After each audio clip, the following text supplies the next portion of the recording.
हरे कृष्णा। 18वां अध्याय 56वां श्लोक अब श्रवण करते हैं।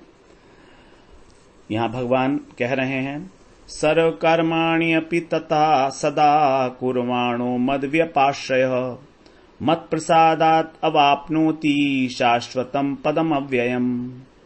सर्व कर्माणि अपि तत्सदा कुर्वाणो मद्व्यपाश्रयः मत्प्रसादात् अवाप्नोति शाश्वतं पदम अव्ययम्। यहां पर उन भक्तों की बात की है जो भक्त हैं लेकिन कर्म मिश्रा भक्त हैं, शुद्ध भक्त नहीं है। तो कर्म मिश्रा प्रधानीभूता भक्त जो हैं उनकी यहां पर चर्चा की गई है, जो सब कुछ अपने सारे कर्म भगवान को ही आश्रय लेकर करते हैं, उनको समर्पित करके शरणागत हैं, लेकिन थोड़ा बहुत उसके अंदर कर्म का उसके अंदर मिश्रण है। तो ये कर्म मिश्रा भक्त हैं। तो कह रहे हैं सर्व कर्माणि अपि सदा। ऐसे भक्त सदा माने हमेशा ही, सर्व कर्माणि सारे कर्मों को, जिसको भगवान ने कहा था कि आप जो भी यज्ञ करते हो, जो भी खाते हो, यज्जुहोषि ददासियत यत् तपस्यसि कौन्तेय तत्कुरुष मदर्पणम, तो उसी को कह रहे हैं सर्व कर्माणि अपि सदा कुर्वाणो करते हुए मद व्यापाश्रय मेरा आश्रय लेकर, जिसको कहा था मत परमा मेरा ही परायण होकर। तो मेरा ही केवल व्यपाश्रय कहा, व्यपाश्रय का मतलब केवल मेरा। तो जब केवल भगवान का ही आश्रय लेना वाला भक्त सभी कर्मों को करते हुए, अर्थात उन सभी कर्मों को भगवान के समर्पित करते हुए, क्योंकि भगवान का आश्रय है तो भगवान को समर्पित है उसके कर्म, उसके लौकिक कर्म भी भगवान को समर्पित हैं, वो सब कुछ भगवान की प्रसन्नता के लिए कर रहा है। ऐसे भक्त के लिए कह रहे हैं मत प्रसादात मेरी कृपा से, प्रसादात माने मेरी कृपा से, अवाप्नोति प्राप्त करता है, शाश्वतम पदम अव्ययम अव्यय और शाश्वत पद को प्राप्त करता है, अर्थात वैकुंठ की प्राप्ति करता है। तो यहां पर जो वैकुंठीय मुक्ति है 4 प्रकार की, उसके विषय में बात की गई है। शाश्वतम पदम अव्ययम, यहां पर शुद्ध भक्त की बात नहीं की गई है, बल्कि जो कर्म मिश्रा प्रधानीभूता भक्त है उसके विषय में कह रहे हैं सर्व कर्माणि अपि सदा कुर्वाणो मद व्यपाश्रयः मत प्रसादात् अवाप्नोति शाश्वतम पदम अव्ययम्। हरे कृष्णा। हरे कृष्णा। 18वां अध्याय और 57वां श्लोक अब श्रवण करते हैं।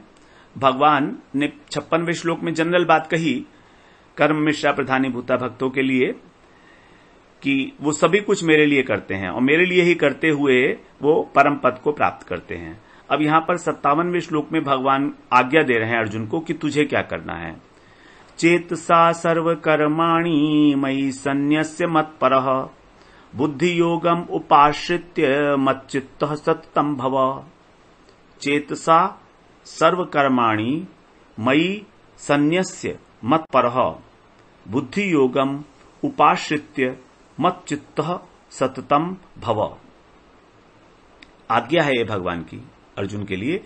चेतसा सर्व कर्माणि, चित्त से अर्थात अपने अंतःकरण से, सर्व कर्माणि सभी कर्मों को, मयि सन्न्यस्य मुझ में अर्पण करके, मत परह और मेरे परायण होकर, अर्थात अपने अहंकार को भी छोड़कर।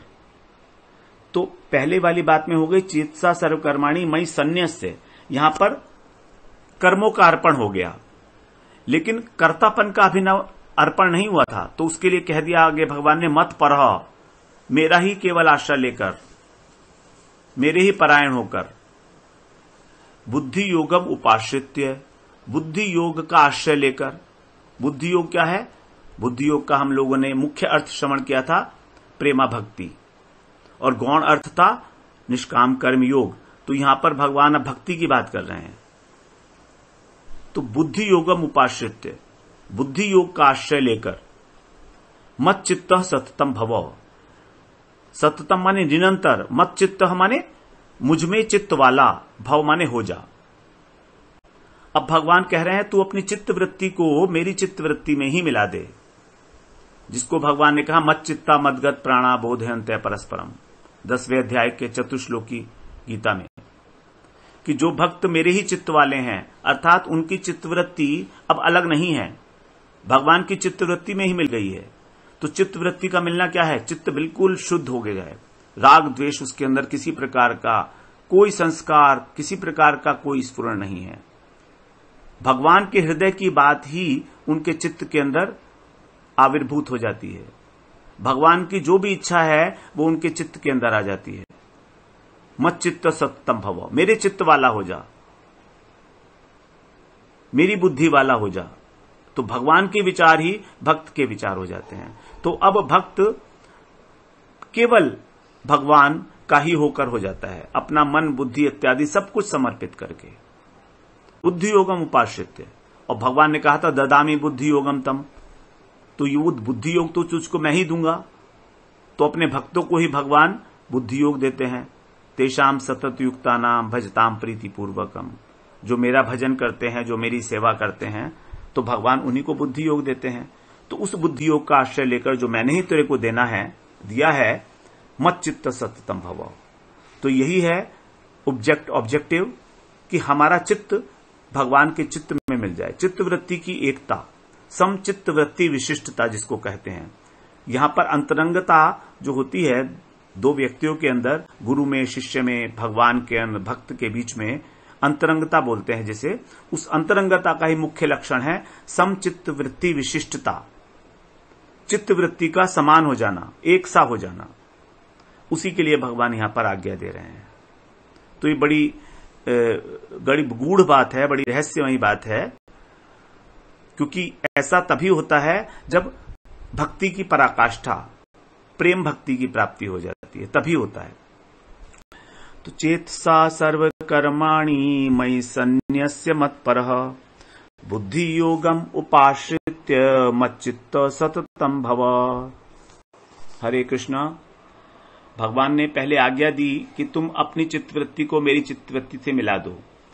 अब यहां पर आगे भगवान अब दो प्रकार से कहेंगे, अन्वय और व्यतिरेक रीति से, इसी बात को कि ये आज्ञा है, इसका तुम्हें पालन करना ही चाहिए, अगर नहीं करोगे तो क्या होगा और करोगे तो क्या होगा। दोनों बातें बता रहे हैं 2 श्लोकों में आगे के। तो कह रहे हैं मच्चित्तः सर्व दुर्गाणि मत प्रसादात् तरिष्यसि अथ चेत्त्वम् अहंकारान् न श्रोष्यसि विनङ्क्ष्यसि। मच्चित्तः सर्व दुर्गाणि मत प्रसादात् तरिष्यसि अथ चेत त्वम अहंकारात् न श्रोष्यसि विनङ्क्ष्यसि। मत चित्त, जब तू मेरे चित्त वाला हो जाएगा, तब मत प्रसादात, मेरी कृपा से, सर्व दुर्गाणी, जितने भी दुर्ग हैं, दुर्ग का मतलब विघ्न, परेशानियां, तो जितनी भी तेरे रास्ते के अंदर परेशानियां आने वाली हैं वो तरिष्यति, उनसे तर जाएगा, अर्थात उनको जीत लेगा आसानी के साथ, क्योंकि मेरी कृपा साथ में है। मत प्रसादात, मत प्रसादात is very very important thing. भगवान की कृपा केवल अपने भक्तों पर ही होती है। कर्मयोगी, ज्ञान योगी, ध्यान योगी पर भगवान की कृपा नहीं होती है, क्योंकि भक्त का चित्त ही केवल भगवान के चित्त से मिला होता है। इसीलिए कह रहे हैं मत चित्त हो, मेरे चित्त वाला होने के बाद जब तुझ पर मेरी कृपा होगी तो फिर सारे विघ्नों से तू अपने आप तर जाएगा। अथ चेत्वम अहंकारात, और यदि, चेत माने यदि, अथ माने और यदि, त्वम माने तू, अपने अहंकार के कारण, अहंकार के कारण क्या, कि मैं बहुत बड़ा वीर हूं, मैं अपनी इच्छा है, मैं लड़ूं या नहीं लड़ूं, अगर किसी भी प्रकार का तेरे अंदर कोई अहंकार है, न श्रोष्यसि, मेरी बात को नहीं सुनेगा, जब नहीं सुनेगा तो मानेगा क्या, विनंक्ष्यसि, तो तेरा विनाश हो जाएगा, पतन हो जाएगा। कितनी बड़ी चेतावनी दी है भगवान ने यहां पर, कि अगर हम भगवान की आज्ञा का पालन नहीं करते हैं तो हमारा नाश अवश्यंभावी है। इतनी बड़ी चेतावनी के बाद भी हम नहीं चेतते। ठीक है, कहा है भगवान ने, अर्जुन से कहा है, हमसे तो ना कहा है। हमें अपने पतन की कोई चिंता ही नहीं होती है और अहंकार के अंदर हम लोग मत्त होकर, मदमस्त होकर इस संसार के अंदर विचरण करते हैं और उस अहंकार को ही अपनी पूंजी मानते हैं। बड़े संजो कर रखते हैं उसको, बड़ा पोषण करते हैं उसका, अनेक अनेक प्रकार से उसका पोषण करते हैं, अनेक प्रकार से वाहवाही लूटने के लिए व्यग्र रहते हैं कि किसी प्रकार से मेरा फोटो फ्रंट में आ जाए, मेरा नाम अखबार में आ जाए सबसे पहले। और ये अभी मीडिया जो चलता है उससे तो अहंकार और अधिक पता नहीं कितने कितने परिमाण में पोषित हो रहा है। तो फिर कैसे होगा उस प्राप्ति, जिस प्राप्ति की हम, जो लक्ष्य है हमारा प्रेम प्राप्ति, भगवान के साथ विरह, दीनता का भाव। हम लोग बातें तो करते हैं दीनता की, बातें करने में हम बड़े स्मार्ट हैं, बातें बहुत बड़ी बड़ी करेंगे हम लोग, लेकिन अपने आचरण में हमारे जरा सा सूक्ष्म मात्र भी, मैं अपनी बात कर रहा हूं, बिल्कुल भी जरा सा भी उसका आचरण के अंदर दिखाई नहीं देता है। केवल बात ही बात करते हैं, बात ही बात करते हैं, नहीं करता हूं, मैं करता हूं, अपने लिए कह रहा हूं। तो मत चित्त है सर्व दुर्गाणी, मेरे कृपा से जब तू अपना चित्त मुझ में लगा देगा तब होगा ये सब कुछ। तो भगवान के साथ समचित्त वृत्ति विशिष्टता की प्राप्ति ही भगवान के साथ अंतरंगता है, और ये तभी होगी जब पहले गुरु के साथ वो अंतरंगता स्थापित होगी, क्योंकि गुरु ही हमारे परमार्थिक जगत में भगवान के आश्रय विग्रह हैं। भगवान विषय विग्रह हैं, गुरु भगवान के आश्रय विग्रह हैं। भगवान ही है, भगवान की भक्ति उन्हीं के घर में रहती है, उन्हीं के हृदय में रहती है। तो गुरु के साथ जब अंतरंगता होगी तो वही भगवान के साथ अंतरंगता है, क्योंकि उन्हीं के हृदय के अंदर भगवान का स्थान है। गुरु हमारे हृदय में है और गुरु के हृदय में भगवान है, तो हमारे हृदय में भगवान हो गए। कह रहे हैं मत चित्तः सर्व दुर्गाणी मत प्रसादात् तरिष्यसि, तर जाएगा।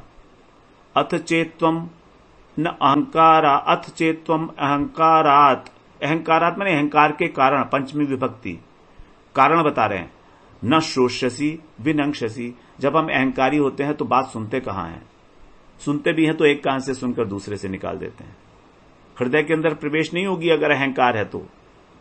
अगर हमारे हृदय में अहंकार है तो हम कितनी अच्छे अच्छे उपदेश सुन लें, वो हृदय में नहीं जा सकते, क्योंकि वहां तो अहंकार बैठा हुआ है ना, कुंडली मारे हुए, सुनने के लिए तैयार ही नहीं होगा वो अच्छी बातों को जो हमारे हितकारक हैं। तो इस प्रकार 58वां श्लोक हुआ जिसमें भगवान ने बताया कि भगवान की आज्ञा को न मानने से क्या होने वाला है, और इसी बात को अभी आगे भी बताएंगे। 59वें श्लोक में भी इसी बात को बताएंगे भगवान। हरे कृष्णा, हरे कृष्णा। 18वां अध्याय 59वां 59th श्लोक। भगवान ने आज्ञा दी अर्जुन को कि मत चित्त सततम भव, निरंतर मेरे चित्त वाला हो जा, सभी कार्यों को मुझ में अर्पण करके, अपना कर्तापन भोक्तापन सब मुझे देकर, everything you give it to me. 58वें श्लोक में आज्ञा दिया कि अगर तू ऐसा करता है, कहा उन्होंने, आज्ञा नहीं दी, कहा कि यदि तू ऐसा करता है तो सारे विघ्न पार कर लेगा, और यदि नहीं करता है अहंकार के कारण तो तू तेरा विनाश हो जाएगा। अब अहंकार के कारण और क्या क्या होगा वो यहां पर बता रहे हैं 59वें श्लोक में। यद अहंकारमाश्रित्य न योत्स्य इति मन्यसे मिथ्यैष व्यवसायस्ते प्रकृतिस्त्वां नियोक्ष्यति। यद अहंकारमाश्रित्य न योत्स्य इति मन्यसे मिथ्या एष व्यवसायस्ते प्रकृति त्वां नियोक्ष्यति। यद अहंकारम आश्रित्य, यद का मतलब है जो, अहंकार, अहंकारम आश्रित्य, अहंकार का आश्रय लेकर।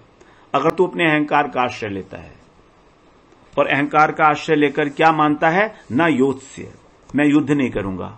अर्जुन ने कहा था ना कि मैं युद्ध नहीं करूंगा, तो भगवान उसकी युद्ध न करने की भावना को, विचार को अहंकार का नाम दे रहे हैं कि तेरा अहंकार है, ये तू नहीं बोल रहा है, तेरा अहंकार बोल रहा है। न योत्स्य, इति मन्य से, अगर तू ऐसा मान रहा है, अगर तू ऐसा मान रहा है अपने अहंकार के कारण कि मुझे युद्ध नहीं करना है, तो क्या होगा? मिथ्या एष, ये तेरा जो व्यवसाय है, व्यवसाय माने निश्चय, ते माने तेरा, तो जो तेरा निश्चय है ये मिथ्या है। एष माने यह, कौन सा निश्चय? कि मैं युद्ध नहीं करूंगा।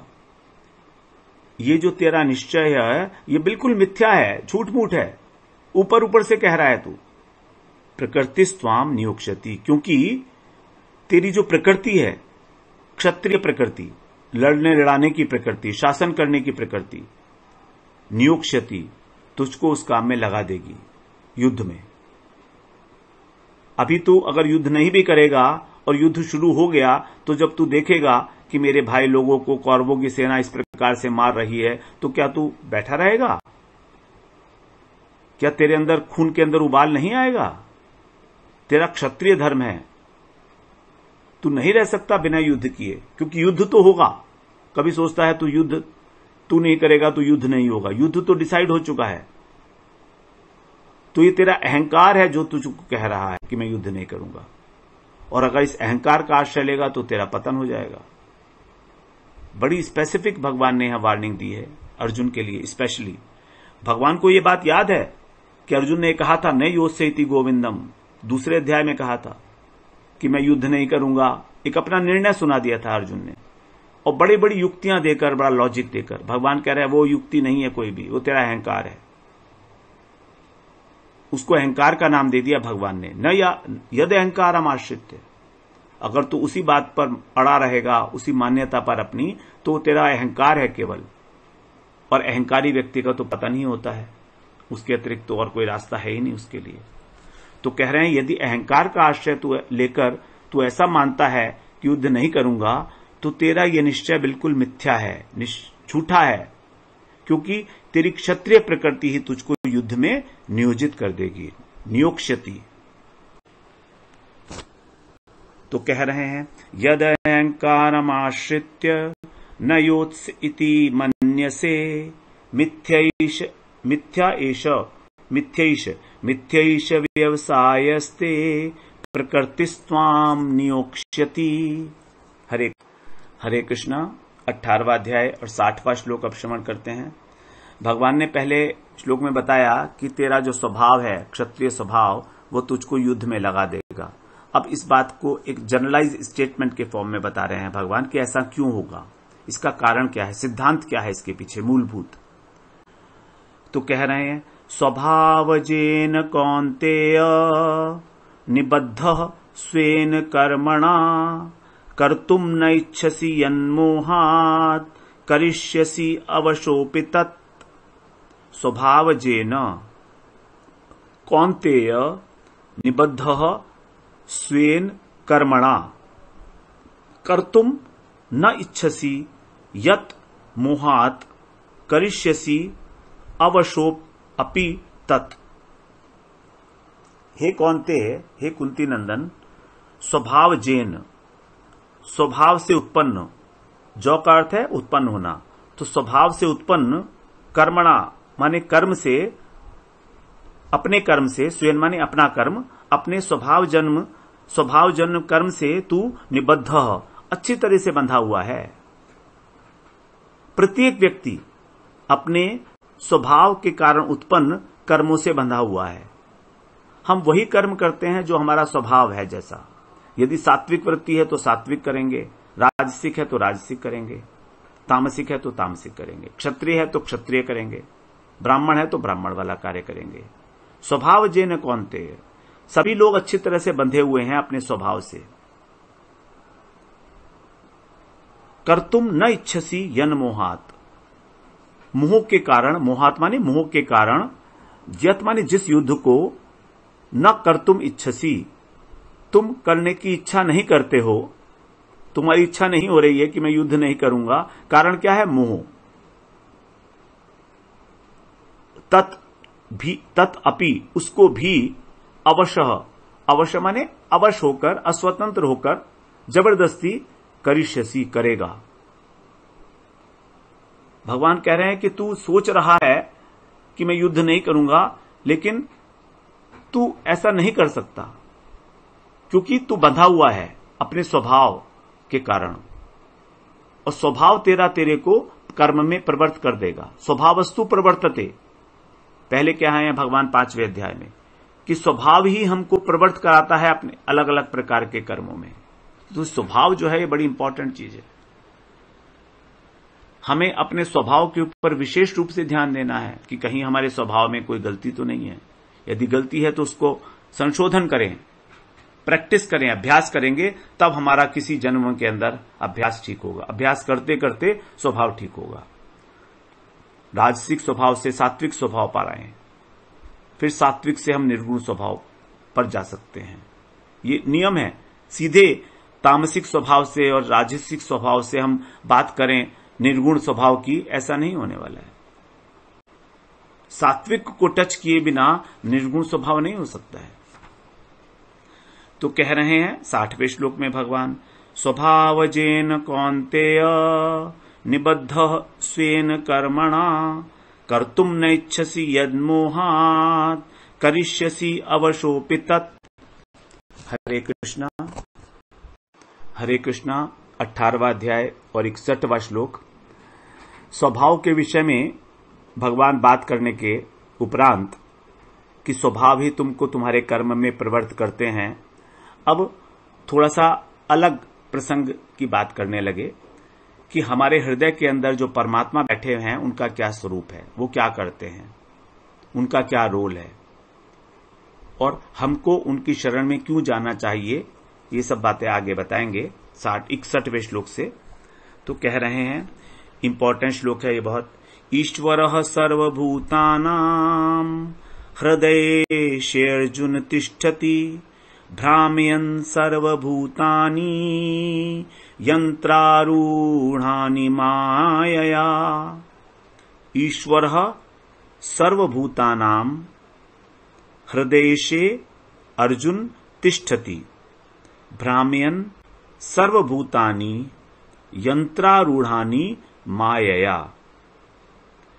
हे अर्जुन, हृदयेषु, हृदय प्रदेश में सभी भूतों के, सर्वभूतानाम, सभी प्राणियों के हृदय में ईश्वरः तिष्ठति, ईश्वर रहते हैं।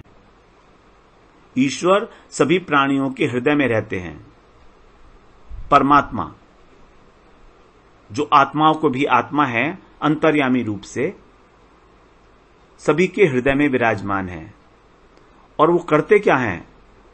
मायया, अपनी माया के द्वारा, यंत्रारूढ़ानी, इस यंत्र के ऊपर जो आरूढ़ है जीवात्मा, कौन सा यंत्र है? शरीर। शरीर रूपी यंत्र के ऊपर आरूढ़ हुआ जो सर्वभूतानी, सभी प्राणी हैं, उनको भ्रामयन, भ्रमण करा रहे हैं 84 लाख योनियों में। तो 84 लाख योनियों में अलग अलग शरीरों रूपी यंत्र के ऊपर बिठाकर अपनी माया के द्वारा भगवान सभी प्राणियों को भ्रमण करा रहे हैं। कैसे करा रहे हैं? उनके उनके स्वभाव के अनुसार। तो यदि हमारा स्वभाव पशुवत है तो हमको पशु योनि दे देंगे, यदि मनुष्य की भांति है तो मनुष्य योनि देंगे, यदि हमारा जो स्वभाव है वो देवताओं की भांति है तो देव योनि मिलेगी। तो चाहे तामसिक, राजसिक और सात्विक, इस प्रकार का जो हमारे गुणों से हमारा स्वभाव बनता है, उसी प्रकार की योनि हमको दे देंगे भगवान, उसी प्रकार का शरीर दे देंगे। शरीर को ही कहा गया यंत्र। यंत्र के ऊपर बिठाकर जीवात्मा हृदय में वास करती है और हृदय होता है शरीर के अंदर। तो इसीलिए कह दिया उसको यंत्रारूढ़ानी माया। और ये शरीर कौन देता है? माया देती है, माया का कार्य है, माया बनाती है शरीर को। तो इसलिए माया के द्वारा, और 3 गुण भी माया के ही हैं, तो 3 गुण भी माया के हैं। उन तीनों गुणों का ही विकार, उन तीनों गुणों का ही कार्य जो है वो शरीर है। तो ये सब कार्य करता है माया, भगवान नहीं करते हैं। भगवान ने तो माया को इंस्ट्रक्ट कर रखा है कि तुमको ये काम करना है कि सब लोगों को इस संसार के अंदर 84 के चक्कर में घुमाते रहो, लेकिन जो मेरा भजन कर रहा है उसको अलग कर देना, उसको छोड़ देना। क्योंकि उसने मेरी शरण ले ली है, तो माया से तर जाता है, मतलब माया से पार हो जाता है, तब भगवत प्राप्ति होती है। अदरवाइज सभी लोग घूम रहे हैं और घूमते रहेंगे, अनंत काल से घूम रहे हैं और अनंत काल तक घूमते रहेंगे, यदि भजन नहीं करते हैं तो। और भजन करते हैं तो भगवत प्राप्ति करेंगे। तो कह रहे हैं, ईश्वरः सर्वभूतानां हृदयेशे अर्जुन तिष्ठति भ्राम्यन् सर्वभूतानि यंत्रारूढ़ानि मायया। हरे कृष्णा। हरे कृष्णा।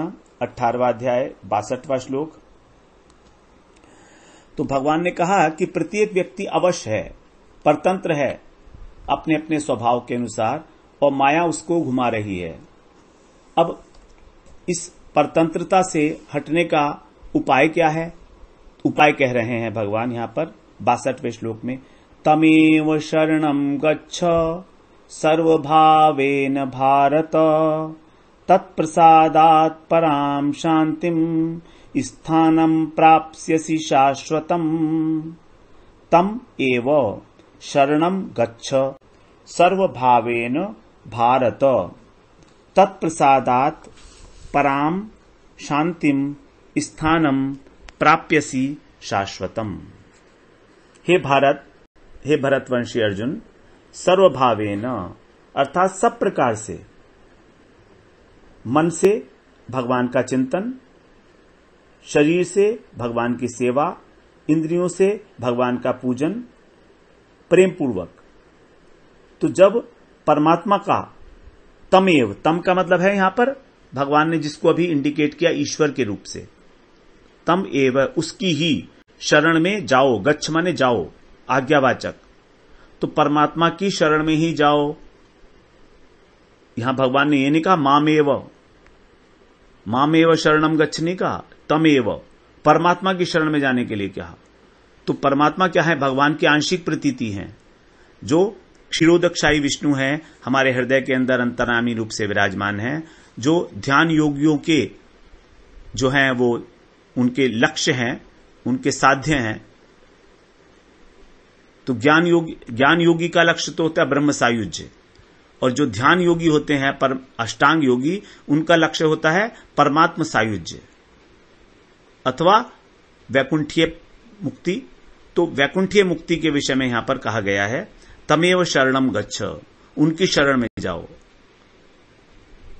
सर्वभावेन भारत, प्रत्येक प्रकार से, अपने शरीर से, अपने मन से, अपने इंद्रियों से उन्हीं का चिंतन करो, उनका ध्यान करो।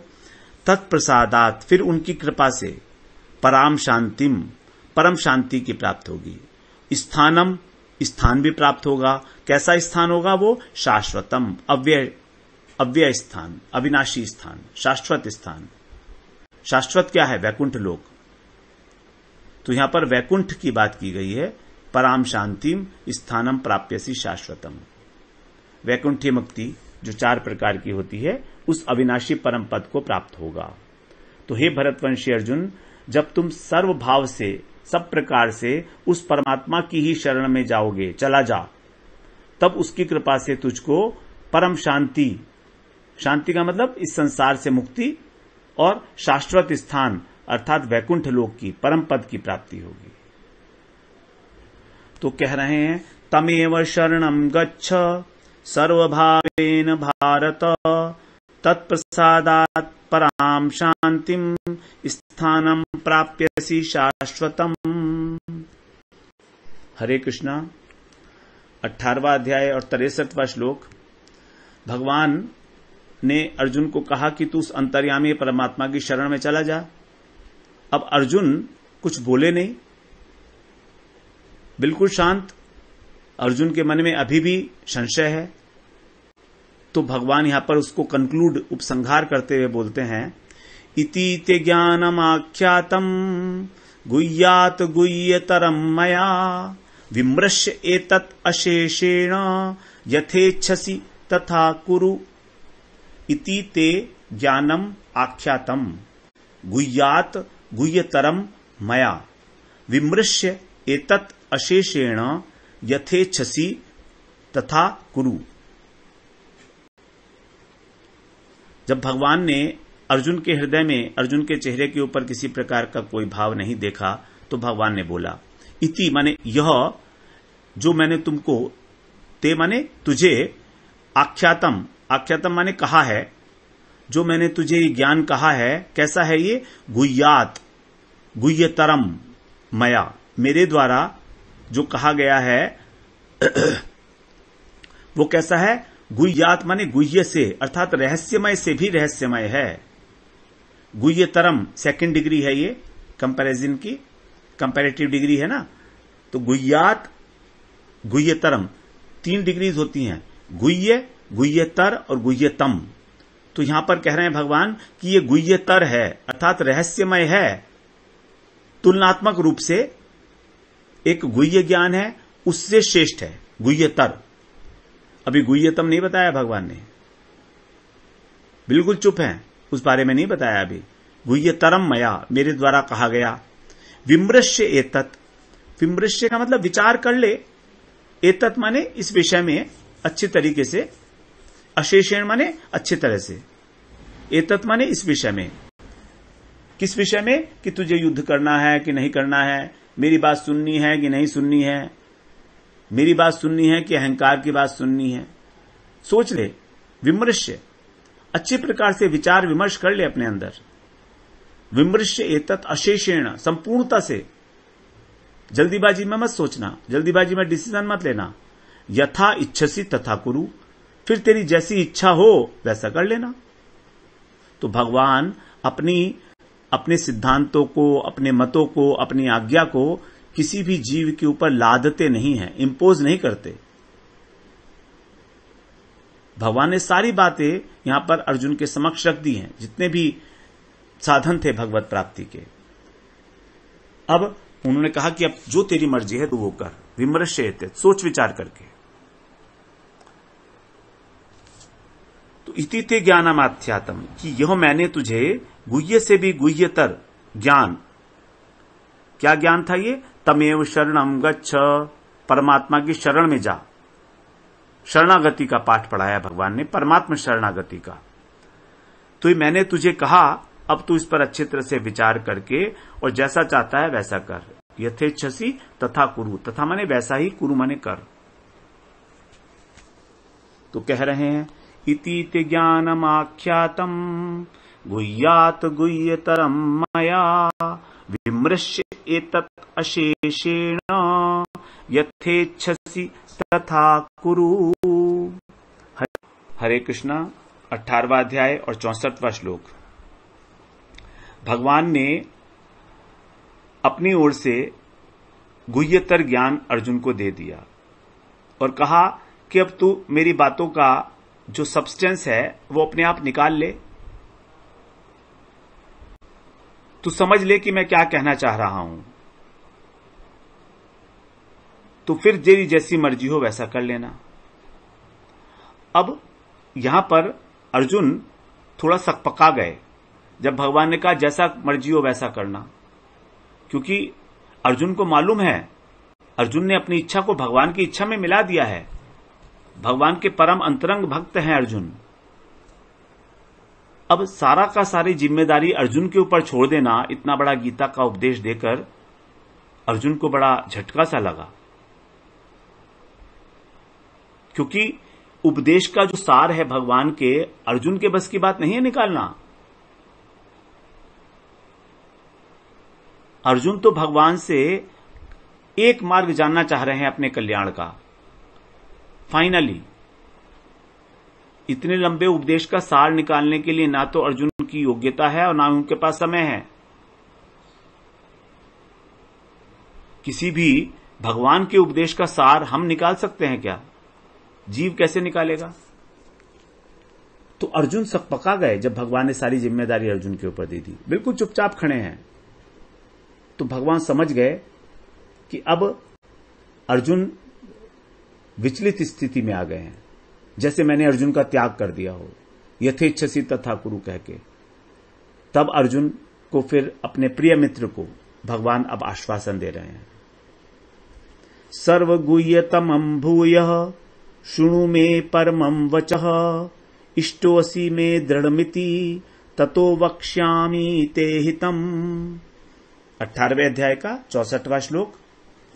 सर्वगुह्यतमं भूयः शृणु मे परमं वचः इष्टोऽसि मे दृढ़म् इति ततो वक्ष्यामि ते हितम्।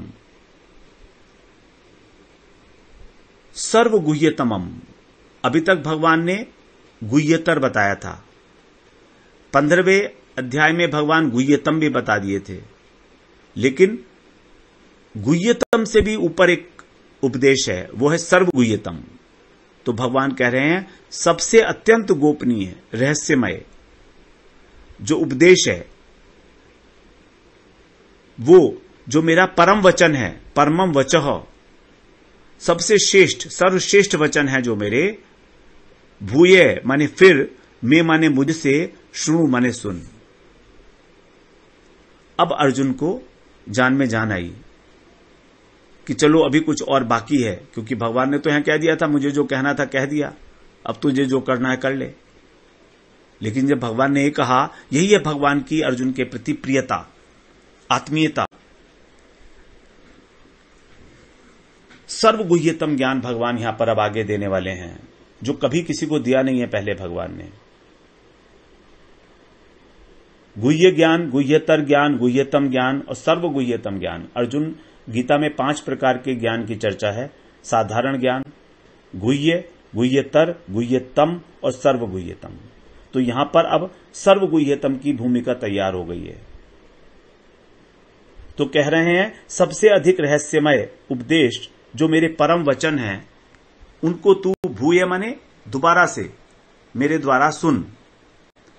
कारण बता रहे हैं कि क्यों सुन, क्योंकि इष्टो असि में दृढ़म इति। इष्ट का मतलब है प्रिय, मेरा अत्यंत प्रिय, दृढ़ माने अत्यंत, दृढ़ इष्ट, मेरा अत्यंत प्रिय है तू। मैं माने मेरा, मेरा अत्यंत प्रिय है, केवल इसलिए ततः ततो वक्ष्यामि ते हितम, इसलिए इति माने इस विशेष हित की बात को, विशेष कल्याण की बात को तेरे लिए कहूंगा। ते वक्ष्यामि, तुझे कहूंगा। तो इस परम कल्याण की बात को, परम हित की बात को, विशेष हित की बात को मैं तेरे लिए इसलिए कहूंगा क्योंकि तू मेरा परम मित्र है, अत्यंत अतिशय मित्र है, अत्यंत प्रिय। इसीलिए तू मेरी उस सर्वगुह्यतम उपदेश को दोबारा से सुन। भगवान ने बीच बीच में उसके ऊपर संकेत किया है, इसीलिए यहां पर कह रहे हैं भूय, दोबारा से सुन। वहां पर तू उसको कैच नहीं कर पाया होगा जहां मैंने कहा था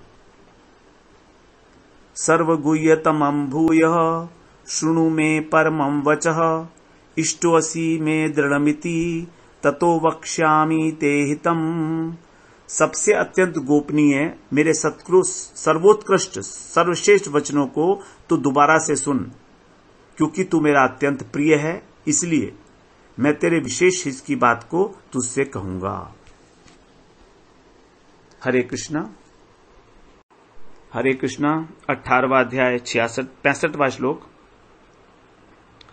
भगवान ने इससे पहले कहा कि मैं तुझे अपने परम वचन जो सर्वगुह्यतम ज्ञान है उसको दोबारा से कहूंगा। तो इसका मतलब भगवान उस बात को कहीं कह आए हैं। 9वें अध्याय का जो 34वां श्लोक है, अंतिम श्लोक, जो उसका पूर्वार्ध है, वही 65वें श्लोक का पूर्वार्ध है। तो कह रहे हैं भगवान, दोबारा कहा था ना वहां पर, तो इसलिए दोबारा कह रहे हैं उसी बात को। वहां पर अर्जुन उसको समझ नहीं पाए। मन्मना भव मद भक्तो मद्याजी माम नमस्कुरु मामे वैश्यसी सत्यम ते प्रतिजाने प्रियोसि मे।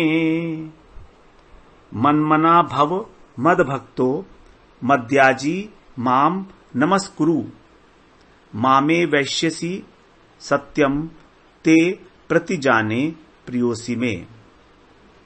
मद भक्त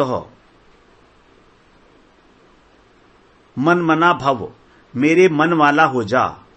भगवान ने सबसे पहला 9वें अध्याय का वही श्लोक है जो 34वां, जो यहां पर पूर्वार्ध दोनों श्लोक का एक ही है, इसलिए भगवान ने यहां पर भूय शब्द कहा था इससे पहले श्लोक में कि मेरे मन वाला हो जा।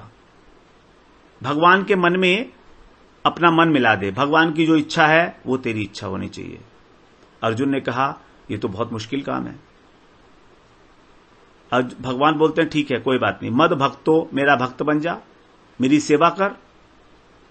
अर्जुन ने कहा ये तो युद्ध भूमि है, कैसे सेवा करूंगा आपकी, अभी तो युद्ध होने वाला है, आपकी सेवा कैसे होगी। तो भगवान कह रहे हैं मद्याजी, जो कुछ भी तू करता है अपने कर्तव्य कर्म मेरी खुशी के लिए कर, प्रसन्नता के लिए कर, मेरा यजन कर, मेरे लिए यज्ञ कर, मेरा पूजन कर।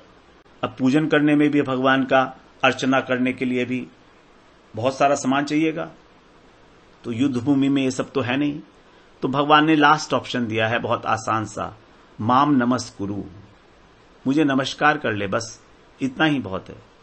This is the fourth and the last option and the most easiest one and the most difficult one also at the same time.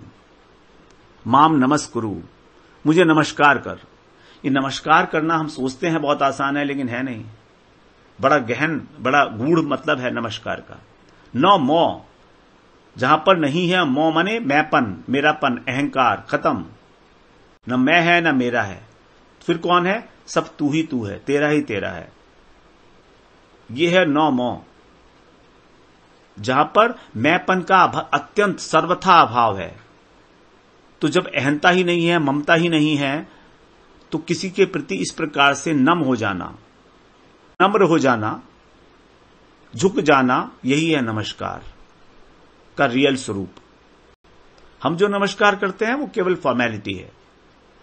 दो लोग मिलते हैं जब आपस में तो ग्रीट करते हैं, तो नमस्कार के माध्यम से ग्रीट करते हैं। जब भगवान ने कहा कि तू नो मो मतलब नमस्कार कर, मतलब तेरा सब कुछ ही जब मेरा हो गया तो फिर जो कुछ भी तू करेगा वो मेरे लिए होगा। फिर तू मेरा भक्त भी हो गया, तू मेरे मन वाला भी हो गया, मेरा पूजन भी करेगा, जो कुछ भी करेगा वो मेरा पूजन है। फिर माम नमस्कुरु, अत्यंत गूढ़ बात भगवान ने बताई। अब आगे कह रहे हैं मामेव ऐश्यसी, माम एव, मुझे ही, ऐश्यसी माने प्राप्त करेगा। तेरी ये इच्छा है ना कि तेरा कल्याण हो, तो तुझे मुझे ही प्राप्त करेगा। ऐश्यसी सत्यम, ये बात बिल्कुल सत्य है। प्रति जाने, मैं प्रतिज्ञा कर रहा हूं, ते माने तेरे समक्ष, युद्ध भूमि में भगवान प्रतिज्ञा कर रहे हैं। तेरे समक्ष प्रतिज्ञा करता हूं कि तू मुझे ही प्राप्त होगा। और ये मैंने तुझे बात इसलिए बताई है, प्रियोसी में, तू मेरा बहुत प्रिय है। प्रतिज्ञा भी इसलिए कि तू मेरा बहुत प्रिय है।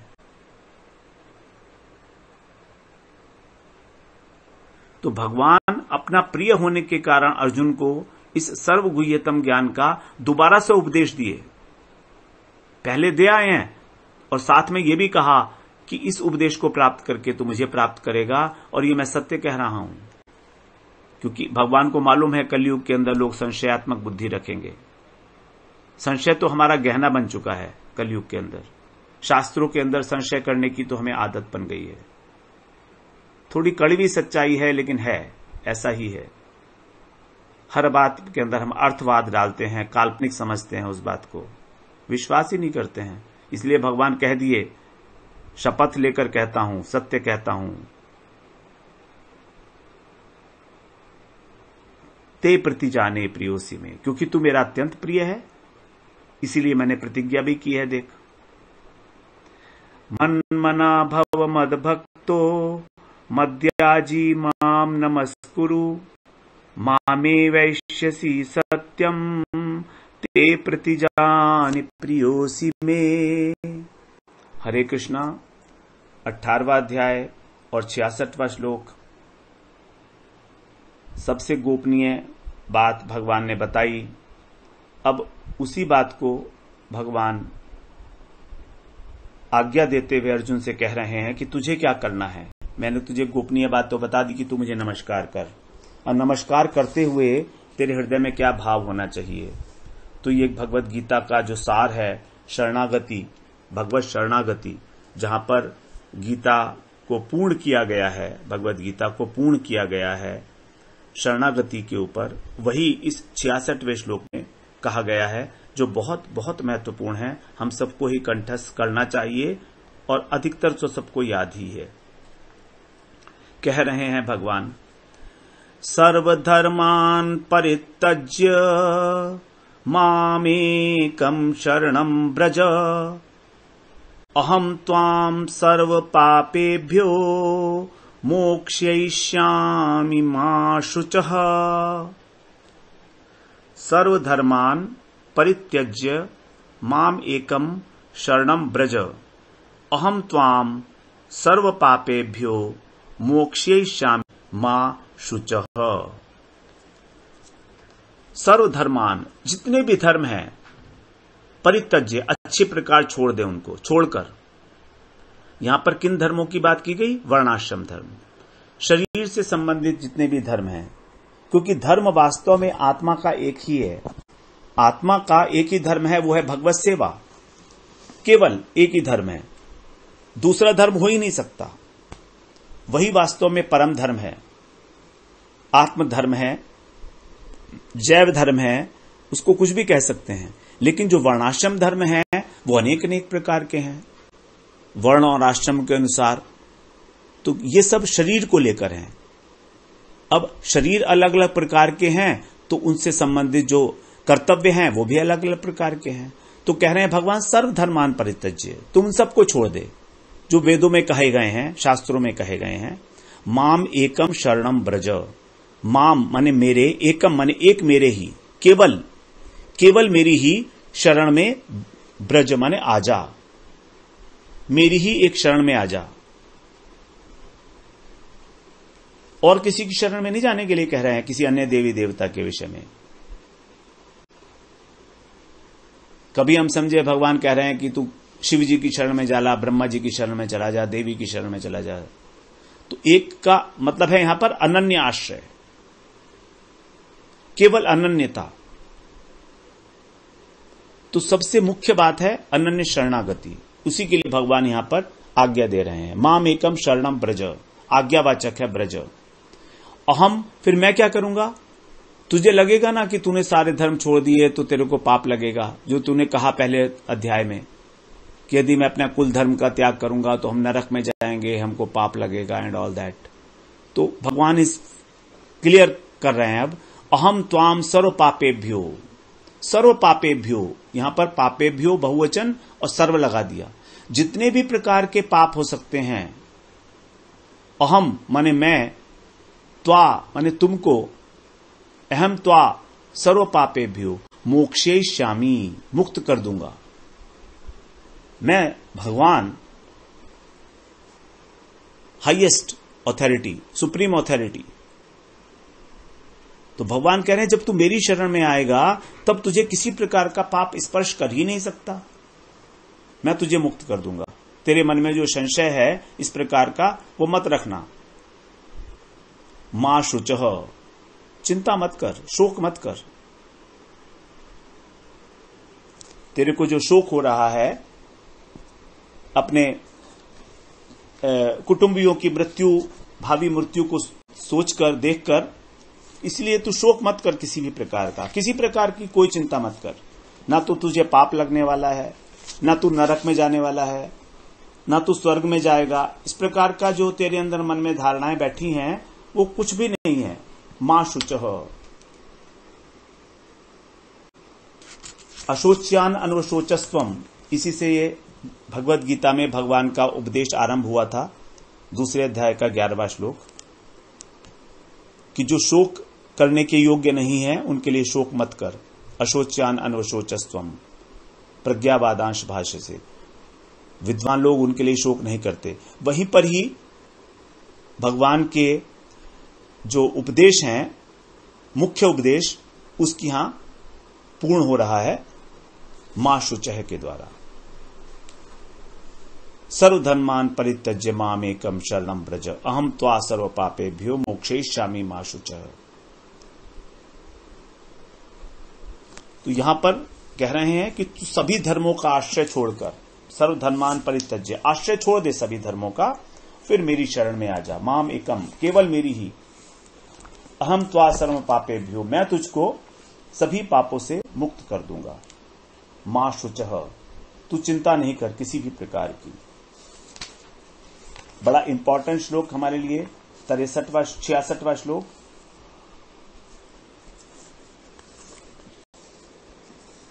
इसको हम एक बार दोबारा श्रवण करते हैं।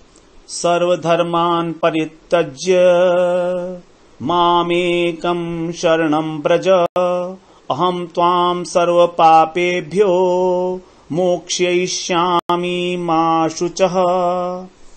हरे कृष्ण।